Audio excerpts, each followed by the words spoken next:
Okay, let's unpack this. Today, we're embarking on a deep dive into the extraordinary journey of a global icon. Her name, fittingly, means grateful in Arabic. Shakira. Exactly. We're talking about a woman who defied expectations from a young age, charting a path from, well, a modest childhood in Barranquilla, Colombia, all the way to getting that star on the Hollywood Walk of Fame. It's quite the trajectory. It really is. Our sources today are drawn from excerpts of the video Shakira, Hits Don't Lie, full movie that's on the YouTube channel, Free Movies. We'll explore her, fierce pursuit of creative control, her incredible genre-bending music, and her profound philanthropic impact. And what's truly fascinating here, I think, isn't just the raw talent, which is undeniable, obviously. But it's the unwavering self-belief, the power of that cultural fusion in her work, and just this consistent drive to synthesize her life experiences into her art, and importantly, her humanitarian efforts. So our mission today is really to distill the most important nuggets of knowledge from these sources, offering you a shortcut, if you will, to truly understand what propelled Shakira to become one of the most powerful women in the world. Okay, so let's set the scene. Imagine a 4-year-old in Barranquilla, Colombia. She's already scribbling poetry. 4 years old. I know. And she's utterly captivated by the sounds and sights of a Middle Eastern restaurant. That's kind of the backdrop for the early life of Shakira Isabel Mebarak Ripoll, born February 2nd, 1977. And her background itself is this rich tapestry, isn't it? Totally. Her mother's Colombian with Spanish and Italian ancestry, and her father's of Lebanese descent. Which explains the name Shakira, grateful in Arabic. Exactly. A really meaningful detail. Raised Catholic, she's technically an only child, but grew up with 8 older half-siblings from her father's first marriage. So, part of a very large, vibrant family dynamic. And that diverse ancestry, it really feels like it serves as this profound melting pot for her unique musical identity later on. Well, she was like a sponge, wasn't she? Soaking up influences not just from her parents' cultures, but also, interestingly, from English rock and roll. Bands like Led Zeppelin, The Beatles, The Cure. Wow, okay. Yeah, so this blend of traditions wasn't just background noise. It was like the foundational element that allowed her to fuse genres so uniquely later in her career. It really demonstrates the power of embracing your full cultural identity as an artist, And it all started so incredibly early. You mentioned 4 years old. That's when she wrote her first poem, La Rosa de Cristal, The Crystal Rose. Amazing. In that same year, her father took her to a Middle Eastern restaurant. She saw a belly dance performance, heard that traditional Arabic drum, the dum bek, and she was just mesmerized. Apparently, she jumped right onto the table to try and imitate the dancer. Love it. That moment right there planted the very first seeds of that iconic hip-swiveling dance style that became her signature. She's been a devoted dancer ever since. And the writing continued too. Oh, yeah. Her passion for writing was so strong that when she got a typewriter at 7, she started crafting poems that quickly evolved into songs. Her very first song, Tus gafas oscuras, Your Dark Glasses, written at age 8, was inspired by something deeply personal. What was that? Well, it was about the tragic death of her older half-brother in a motorcycle accident when she was just 2. And her father, afterwards, hid his grief behind dark glasses for years. She wrote about that. Wow, at 8 years old, that's heavy. What's really noteworthy here is how deeply her early experiences, both the joyful, like the dancing, and the heartbreaking, like the song, informed her creativity so young. Yeah, absolutely. That first song, sparked by her father's sorrow, reveals an emotional depth way beyond her years, doesn't it? It hints at the powerful personal storytelling that would define her songwriting later. This early fusion of personal narrative with musical talent is, I think, a crucial thread in her whole journey. Totally agree. And things moved fast. By age 10, Shakira was already winning singing competitions and had started learning guitar. Multi-talented from the start. But here's a fascinating twist, especially for a budding prodigy. Despite all that raw talent, she was actually rejected from her school choir at 11. No way. Why? Because her vibrato was considered too strong. Too strong. That's ironic, isn't it? That powerhouse voice. Right. That moment, it might seem like just a setback, but maybe it was an early lesson in trusting her own unique, powerful sound. Interesting point. It kind of set a precedent for her later fierce creative control, showing that sometimes what others see as a flaw can actually be your greatest strength. Her refusal to conform, even at that young age, was perhaps an early sign of the artist she'd become. Absolutely. And she didn't let it stop her, that's for sure. She remained known as the belly dancer girl, performing every Friday at school. She quickly became a true music prodigy, performing all over Colombia between 10 and 13, gaining local celebrity status. So people were noticing her. A local producer helped her get an audition with Sony Colombia, and apparently she just blew them away. Signed a 3-album contract at just 13. 13. Incredible. But now, here's where we hit a really critical turning point in her story. It shows that, not every star is born overnight without a few bumps. Right, the early struggles. Exactly. Her debut album, Magia, released in 1990 when she was just 13. It was basically a collection of songs she'd written over the years, but commercially, well, it was a bomb. Sold only about 1,200 copies nationwide. Ouch. That's tough for her first release. Yeah. Then came her second album, Peligro, in 1993. It was better received, but still considered a commercial failure. And a big part of that was because Shakira herself was, and I quote, not happy with the sound of the album and actually refused to advertise it. Wow, standing her ground even then. Pretty much. After those 2 initial struggles, she made a very deliberate choice to take a step back. She finished high school and even joined a Colombian soap opera called El Oasis in 1994. That really makes you think, doesn't it? How does an artist navigate those early commercial setbacks? How do you learn to trust your own creative vision when, external pressures are pushing different ideas? Yeah. Shakira's decision after those 2 albums to really take the lead on her third one, that was absolutely pivotal. Taking control. Exactly. She drew inspiration from rock artists like Nirvana and Alanis Morissette.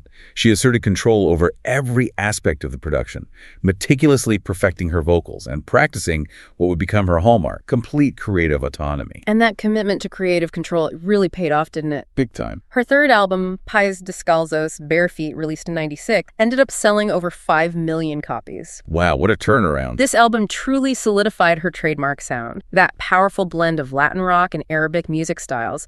It hit #1 in several countries, and singles like Estoy Aquí even climbed to #5 on the U.S. Latin chart. So she found her voice, musically and commercially. She really did. She toured for nearly 2 years to promote it, officially leaving the soap opera El Oasis. And building on that momentum, she made a really strategic move. What was that? Signing Emilio Estefan, Gloria Estefan's husband, a major player in the music business, as her manager and producer. That makes sense. A smart move. Undeniably pivotal. Her follow-up album, Donde Están los Ladrones, Where Are the Thieves, came out in 98 and became an even bigger worldwide hit. And the title? Yeah. Wasn't there a story behind that? Yes. Apparently it was inspired by an incident where a thief actually stole a briefcase containing all her unrecorded lyrics at an airport. No way. That's awful, but a great album title. Right. This album spent 11 weeks at #1 on Billboard's Latin America chart, produced 2 U.S. #1 hits. But it was the song Ojos Así, that homage to Middle Eastern music, that became a global sensation. That song is iconic. It really made Shakira a household name across Latin America and Europe. And her performance of it at the Grammys in 2000, with the fire and the red flowing outfit, still talked about. Oh yeah, fantastic performance. The album also earned her first Grammy Award nomination back in 1999. So thinking about this,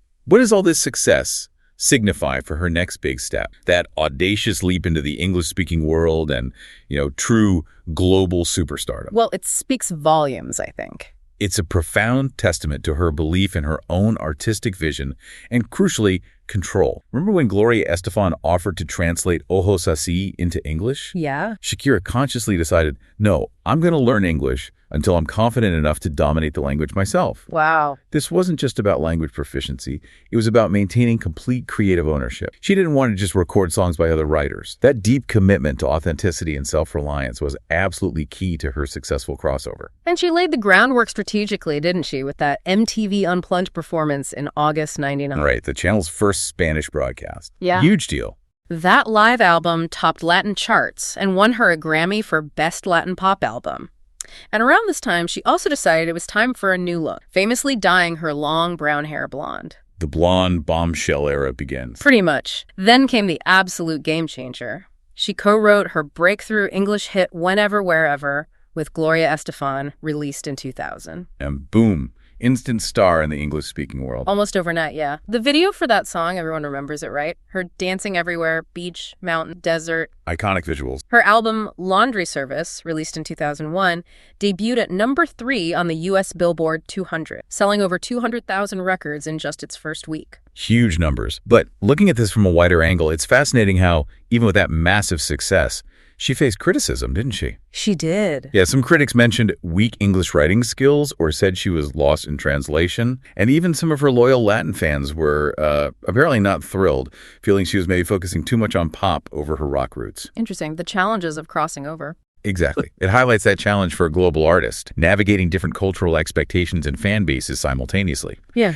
But despite that kind of pushback, Laundry Service became the best-selling album of 2002. Wow. Sold over 20 million copies worldwide, still her most successful album to date. So it undeniably validated her cross-cultural approach, you know? Absolutely. And she went on to win multiple MTV Video Music Awards, Latin Grammy Awards, embarked on her first worldwide tour, the Tour of the Mongoose. Played 61 shows across North America, South America, Europe, Asia. The Mongoose Tour, yeah. Right?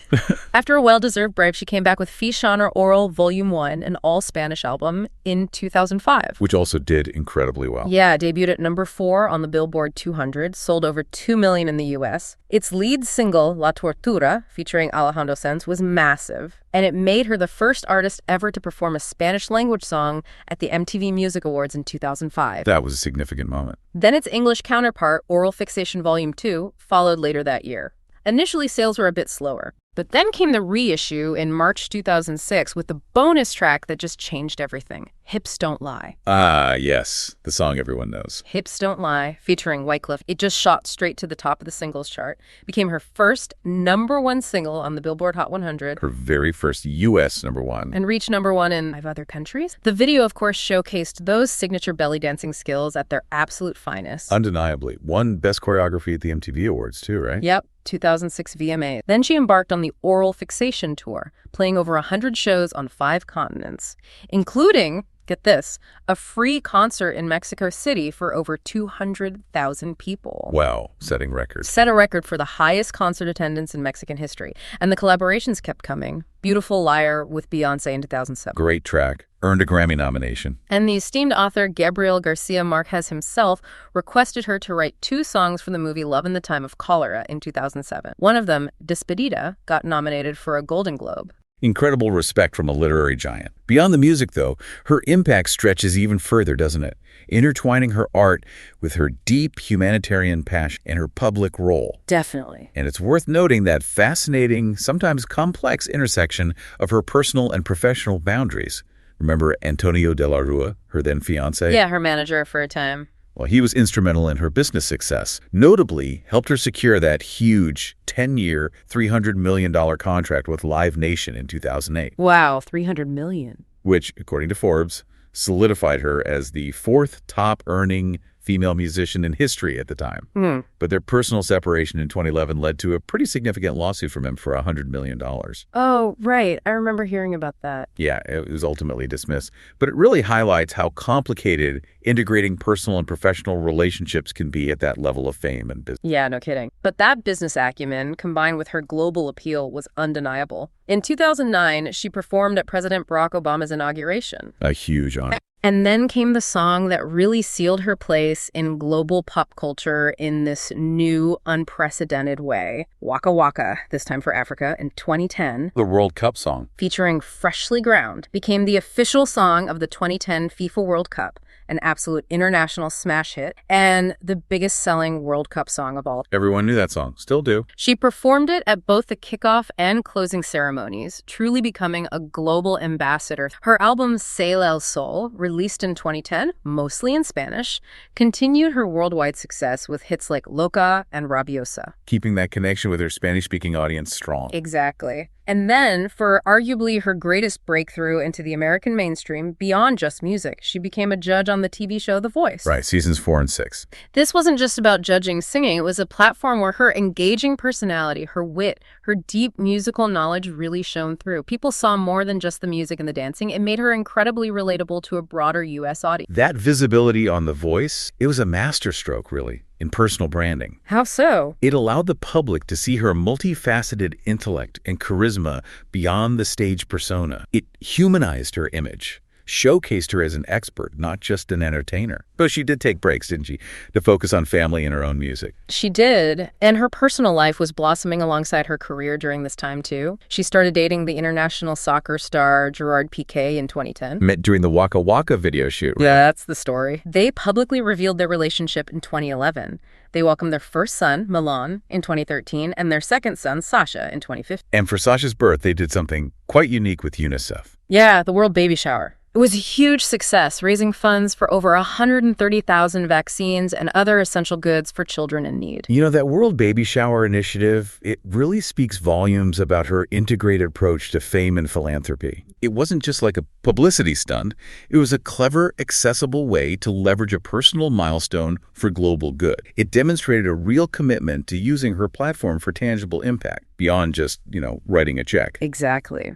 And her global impact extends so deeply into her philanthropic legacy. In 2011, she received that star on the Hollywood Walk of Fame. 6270 Hollywood Boulevard. And she dedicated it movingly to the Latin community in the U.S. But even before this widespread recognition, her commitment to giving back was already deeply rooted. Oh, absolutely. Her philanthropic work is core to who she is, it seems, not just an add-on. She founded the Barefoot Foundation Pies Descalzos way back in 1995. That's before her huge international breakthrough. Exactly. This foundation operates schools and educational projects in Colombia, South Africa, Haiti, providing food and education to around 6,000 children. This wasn't some sudden endeavor. It was built from the ground up, reflecting the sustained commitment to early childhood education, especially in her home country. That's a profound long-term commitment. And it wasn't just limited to her own foundation, right? Not at all. In 2003, she became a Goodwill Ambassador for UNICEF, actively promoting early childhood care and education globally. She co-founded LIS Latin American Solidarity Action in 2005.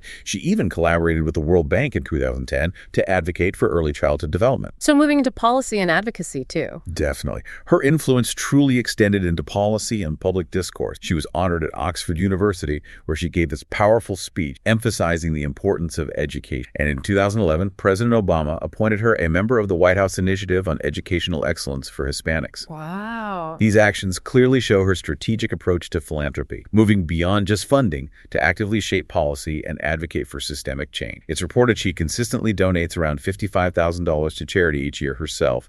And in 2012, she opened a new $6 million school in her hometown, Barranquilla. Incredible impact. She even presented a $37 million project in 2012 to improve children's health in Colombia, establishing 13 new early childhood development. Her philanthropic work isn't an afterthought. It's deeply woven into her whole legacy. What's also truly fascinating, looking back at her career, is how her unique vision for her artistry has continued to evolve. It makes you ask, what really defines an artist who consistently refuses to be confined by genre or expectation? Well, I think it comes down to her artistic philosophy. Shakira hasn't just stuck to one thing. She's adopted and mastered so many musical genres, folk, mainstream, pop, rock. Yes, she blends them seamlessly. Right. She famously said in an interview that her music is a fusion of many different elements and that she loves to experiment with different sounds. She even expressed this fear of, quote, building the walls to her own jail by limiting herself within a specific genre. I like that phrase. This complexity being, as she's described, a child of different cultures and horizons from Lebanon to Colombia to United States that really forms the base of who the artist really is. It allows her to perpetually reinvent herself while always staying true to her diverse roots. So wrapping this up, what does this all mean for her enduring legacy? What's the powerful message she continues to share with the world? Well, Shakira's journey really shows us someone who seems to have conquered everything she's attempted, yet always finds more mountains to climb. Never complacent. Exactly. She truly embodies her own belief that no matter how big the idea, how vast the project, everything starts the same way with one small moment. And her powerful conviction, which she stated so eloquently, is that we all come to this world with a star, with a talent and with a gift, and then later dreams are born, and no one, absolutely no one, has the authority to stop those dreams. That's powerful. And she related it back to her Walk of Fame star, too, didn't she? Saying, it is also yours, because it carries the name of a Hispanic woman who, like you, also works and dreams and works every day. Truly inspiring set. What an incredible deep dive into the life of Shakira. From that, precocious talent as a child, through the early setbacks, to her fierce creative control, that amazing genre-bending music, and her profoundly impactful humanitarian work, you've really unpacked how resilience, global mindset and just an unwavering commitment to her artistic and personal vision shaped one of the most successful artists of our time. And if we connect this to the bigger picture, Shakira's journey serves as such a powerful reminder, doesn't it? That true impact and enduring success often spring from embracing our full, complex identities and just refusing to let external expectations limit our potential. Her story really challenges us, I think, to consider how many impossible dreams are just sitting out there waiting for someone to refuse to let them be stopped. What's that one small moment, maybe one you're overlooking right now, that could ignite your own vast project?